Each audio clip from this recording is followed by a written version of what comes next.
Assalamualaikum warahmatullahi wabarakatuh. Kepada yang terhormat, Ibu Murdaningsih, selaku dosen pembimbing pada mata kuliah Manajemen Risiko. Kali ini, saya akan menjelaskan mengenai keuangan bank pada kasus penempatan dana nasabah di MyBank. Manajemen risiko merupakan suatu usaha untuk mengetahui, menganalisis, serta mengendalikan risiko dalam setiap kegiatan perusahaan dengan tujuan untuk memperoleh efektivitas dan efisiensi yang lebih tinggi.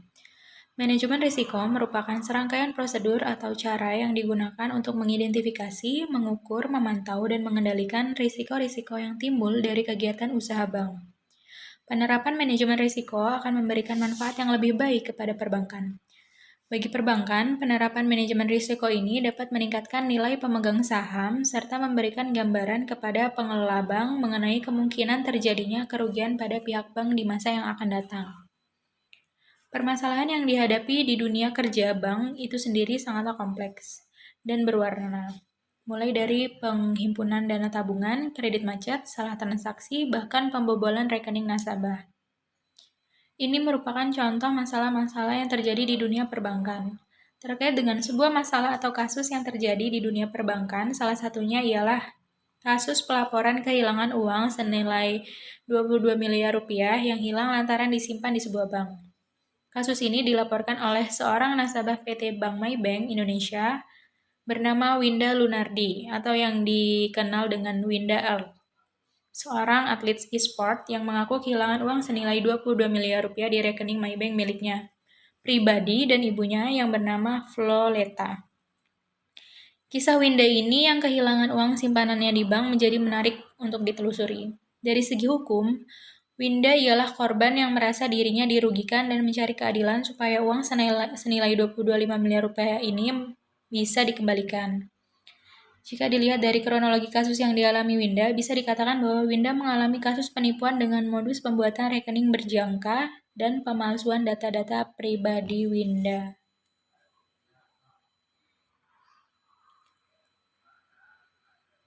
Selanjutnya ada sumber risiko.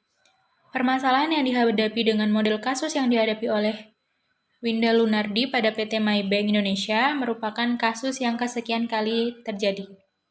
Adapun jenis risiko yang berkaitan dengan kasus ini adalah risiko operasional, yaitu risiko kerugian yang diakibatkan oleh proses internal yang kurang memadai, kegagalan proses internal, kesalahan manusia, kegagalan sistem, dan atau adanya kejadian eksternal yang mempengaruhi operasional bank.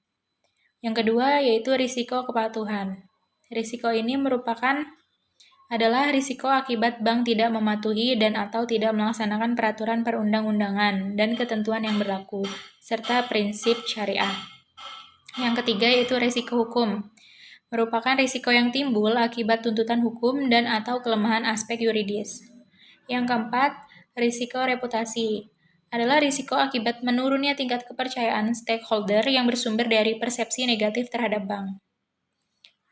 Faktor penyebab terjadinya risiko ini diantaranya yang pertama dari risiko operasional, di mana di sini terlihat jelas bahwa adanya kesalahan manusia dalam hal ini adalah kesalahan pimpinan cabang, yakni branch manager, yang telah menyalahgunakan wewenang dan kekuasaan sebagai manajer, memberikan fasilitas khusus dengan adanya perwakilan pelayanan kepada nasabah atas nama Winda Lunardi.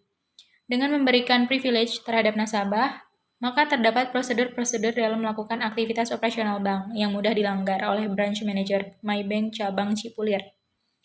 Nah, beberapa aktivitas operasional yang dilanggar seperti dalam pengisian form tabungan terdapat indikasi bahwa nasabah telah memberikan belangko kosong yang dicurigai form untuk penarikan dana yang dimintakan tanda tangan nasabah. Adanya buku tabungan dan ATM nasabah dibawa oleh petugas bank yaitu branch manager MyBank cabang Cipulir. Terdapat riwayat transaksi nasabah yang dilakukan tanpa terlebih dahulu dilakukan otorisasi nasabah. Dalam hal ini, nasabah tidak pernah memberikan kewenangannya untuk melakukan mutasi tabungannya. Selanjutnya ada risiko kepatuhan. Sumber risiko kepatuhan antara lain dapat disebabkan oleh kurangnya pemahaman atau kesadaran hukum terhadap ketentuan, prinsip perbankan, maupun standar bisnis yang berlaku umum. Sistem manajemen yang berlaku di perusahaan sesuai dengan standar SOP yang ada agar terhindar dari proses manipulasi data. Dengan adanya peraturan atau standar yang berlaku, semuanya harus dipatuhi oleh segenap karyawan bank sesuai dengan job description masing-masing. Dengan adanya aturan atau ketaatan tersebut, maka Dewan Komisaris Direksi melakukan pengawasan secara rutin. Standarnya sesuai aturan yang berlaku pada internal SOJK, SOP, dan manajemen panduan instruksi kerja. Selanjutnya dari risiko hukum. Ini juga dapat timbul antara lain karena ketiadaan peraturan perundang-undangan yang mendasari atau kelemahan perikatan, seperti tidak dipenuhinya syarat sahnya perjanjian atau agunan yang tidak memadai. Seharusnya undang-undang yang berlaku ditentukan OJK, surat edaran OJK, ketentuan internal SOP, serta job desk. Ketentuan internal merupakan sebuah peraturan seluruh karyawan harus mengacu pada ketentuan internal SOP di setiap produk. Panduannya juga lebih pada prinsip dan cara kerja satuan kerja audit internal pada laporan. Yang selanjutnya yaitu dari risiko reputasi, di mana reputasi yang buruk dikarenakan hilangnya kepercayaan masyarakat. Masyarakat atau nasabah di sini akan merasa tidak aman dengan adanya kasus seperti ini. Dalam kasus ini adalah tindakan menuju ke arah ke perusahaan, jadi perusahaan akan menerima dampak dari keseluruhan permasalahan. Maka dari itu, ada beberapa hal yang akan ditimbulkan apabila reputasi perusahaan tersebut hancur, yakni berkurangnya nilai prinsip kejujuran karena bank erat dengan modal bisnis kepercayaan masyarakat. Standar internal perusahaan, SOP, aturannya harus jelas dan mengikat pada karyawan. Adanya komitmen sehingga tidak terjadi kecurangan. Karyawan bank harus betul-betul memahami aturan-aturan yang ada sesuai dengan fungsinya masing-masing. Manajemen risiko harus ada sistem dual control sehingga pewenang yang dimiliki oleh manajer mampu dikontrol secara baik. Sistem reputasi bank tidak ada kepercayaan pada sistem yang tidak aman.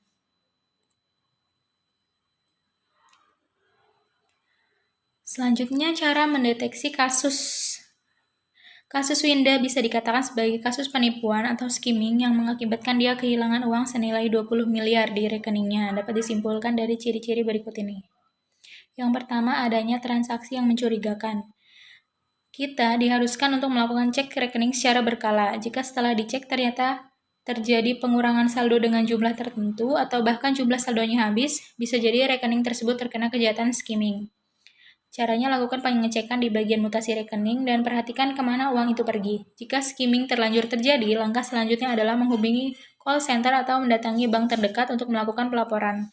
Ceritakan kepada customer service bahwa kamu baru saja kehilangan sejumlah uang dan melaporkan bahwa ada indikasi skimming.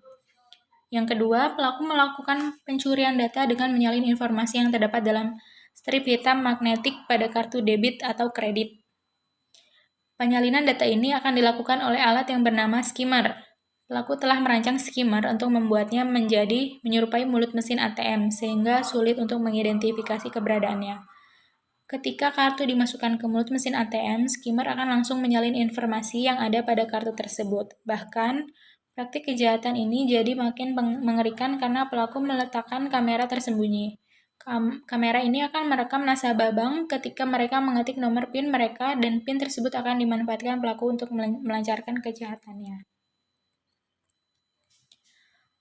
Untuk koreksi dan pencegahan dari kasusnya Winda, langkah yang sebaiknya diambil oleh manajemen bank adalah ketika ada permasalahan tersebut, tentunya ada solusi yang harus ditempuh. Tujuannya ialah untuk menyelesaikan permasalahan.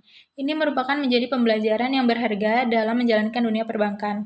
Adapun langkah konseptual yang bisa ditempuh dan segera bisa diselesaikan dalam manajemen bank tersebut adalah yang pertama, bank melakukan evaluasi secara berkala terhadap faktor penyebab dan melakukan pemantauan risiko operasional secara berkelanjutan terhadap seluruh exposure risiko operasional serta kerugian yang dapat ditimbulkan oleh aktivitas fungsional utama, antara lain dengan meninjau kembali dan menerapkan sistem pengendalian intern, serta menyediakan laporan berkala mengenai kerugian yang ditimbulkan oleh risiko operasional. Yang kedua, bank harus memiliki kebijakan dan prosedur tertulis yang lebih holistik dengan memenuhi prinsip transparansi dan peningkatan kualitas pelayanan nasabah dan pemangku kepentingan lain untuk mengendalikan risiko reputasi. Kebijakan tersebut harus sejalan dengan ketentuan peraturan perundang-undangan dan atau peraturan dari otoritas terkait mengenai perlindungan konsumen. Selanjutnya, dalam menerapkan sistem pengendalian intern, bank harus mengatasi keluhan nasabah dan gugatan hukum yang dapat meningkatkan exposure risiko reputasi, antara lain dengan cara melakukan komunikasi dengan pihak lawan, bank dan non-bank, secara berkelanjutan dan melakukan perundingan bilateral dengan nasabah untuk menghindari litigasi dan tuntutan hukum. Selanjutnya, sistem pengendalian intern dalam tataran kebijakan dan implementasinya juga harus dapat memastikan bahwa efektivitas penerapan manajemen risiko pada bank berjalan secara efektif di 4 pilar berikut. Yang pertama, pengawasan direksi dan dewan komisaris. Kedua, kecukupan kebijakan, prosedur, dan limit. Ketiga, kecukupan proses dan sistem. Keempat, sistem pengendalian intern dan yang menyeluruh. Selain langkah konseptual, ada beberapa langkah-langkah teknis yang dilakukan oleh tugas setiap bidangnya, seperti meninjau kembali aturan yang berlaku sesuai dengan kasus yang ada dan dilakukan analisis oleh bidang pengawasan. Bidang pengawasan melakukan inspeksi berkala, on the spot lapangan, pada kantor-kantor cabang maupun kantor kas lainnya, serta silaturahmi ke nasabah mencocokkan keadaan di lapangan dengan keadaan di bank. Melakukan cek stok warkat atau dokumen penting perusahaan secara rutin. Melakukan tindakan mutasi karyawan dengan cara rotasi job desk ke bidang lain. Merapikan dan menerapkan tata kelola pengadministrasian dan tindak lanjut pengaduan nasabah dengan cepat serta tuntas. Sanksi yang diberikan oleh otoritas jasa keuangan kepada pihak bank. Secara umum, MyBank memiliki kewajiban untuk memberikan ganti rugi yang dialami oleh nasabah atas nama Winda Lunardi sebesar 22 miliar. Hal ini telah diatur dalam Undang-Undang Nomor 8 Tahun 1999 dan POJK Nomor 1 POJK 7 2013 tentang perlindungan konsumen. Dalam peraturan tersebut mengatur bahwa hak konsumen atau nasabah ketika mengalami kerugian harus segera untuk dilakukan ganti rugi secepat mungkin. Aktivitas operasional perbankan tidak dapat berjalan tanpa adanya aturan yang mengikat. Hal ini disebabkan karena perbankan merupakan bisnis yang kental dengan risiko di kemudian hari, sehingga perbankan banyak diawasi oleh banyak otoritas maupun lembaga. Selain itu, bank juga wajib mematuhi aturan-aturan yang mengikat seperti undang-undang, peraturan Bank Indonesia, peraturan otoritas jasa keuangan, dan lain-lain. Dalam POJK terdapat pasal yang mengatur jika bank telah melanggar ketentuan atau aturan akan diberikan sanksi, baik secara teguran, administratif, denda, penurunan tingkat kesehatan, sampai penutupan operasional.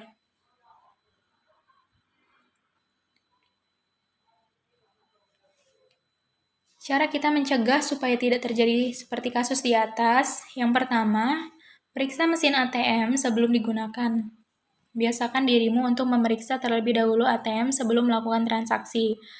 Periksa bagian-bagian mesin seperti mulut ATM dan daerah sekitar tombol PIN. Jika kamu menemukan ada sesuatu yang janggal dan mencurigakan, sebaiknya tidak melakukan transaksi di sana dan melaporkannya ke pihak bank.